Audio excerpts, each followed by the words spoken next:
एक समय की बात है। राजस्थान के रेगिस्तान के किनारे एक छोटा सा गांव था जिसका नाम था सहनपुर।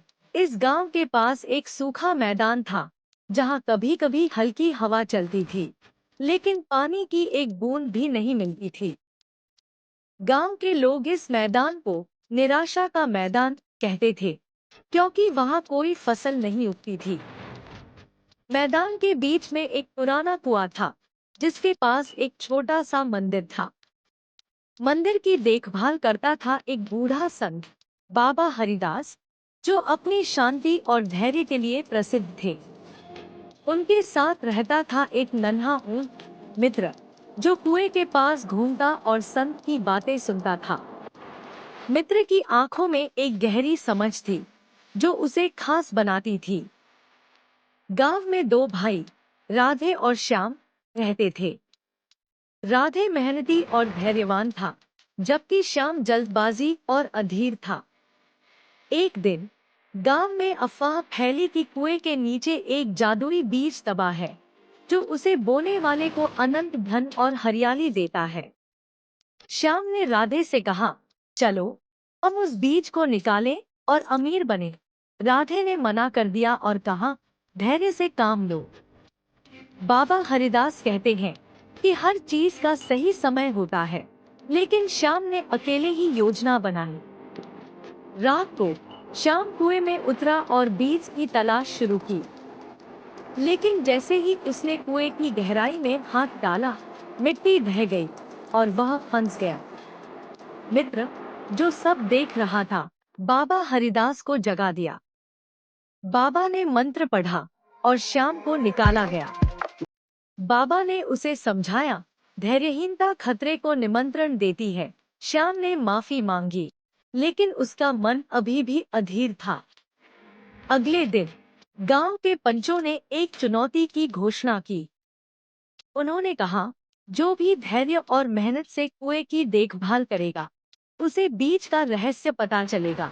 राधे ने भाग लिया, लेकिन श्याम ने सोचा, मैं जल्दी से बीज ले लूंगा। चुनौती में धैर्य की परीक्षा थी।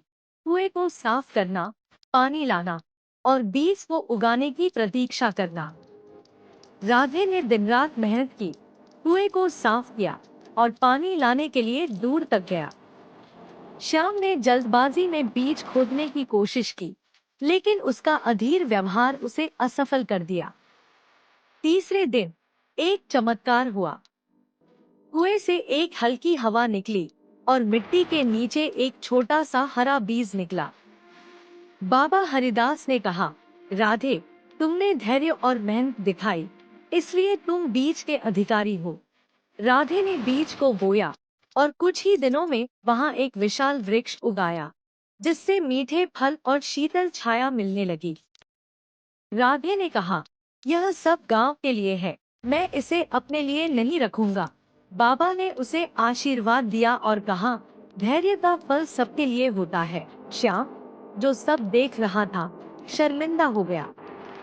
उसने राधे से माफी मांगी और कहा, मैंने अधीरता में गलती की, अब से मैं धैर्य सीखूंगा। राधे ने उसे माफ कर दिया और दोनों ने मिलकर गांव में एक बगीचा बनाया जहां सभी को फल और छाया मिली।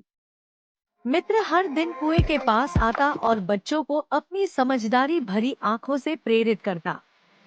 बाबा हरिदास ने इस बगीचे का नाम धैर्य वाटिका रखा और गांव में समृद्धि लौट आई। कई साल बाद जब राधे बूढ़ा हो गया, तो वह बच्चों को अपनी कहानी सुनाता। वह कहता, धैर्य और मेहनत से बड़ा कोई बल नहीं। अधीरता हमें नष्ट करती है, लेकिन धैर्य हमें जीवन देता है। मित्र अब भी कुएं के पास रहता था और उसकी आंखें बच्चों के लिए प्रेरणा का स्रोत बनी रहीं। सैनपुर की यह कहानी पीढ़ियों तक गाई गई। नैतिकता, धैर्य और मेहनत ही सच्ची सफलता की कुंजी है। अधीरता और जल्दबाजी अक्सर नुकसान पहुंचाते हैं, जबकि धैर्य और परोपकार जीवन को समृद्ध बनाते हैं।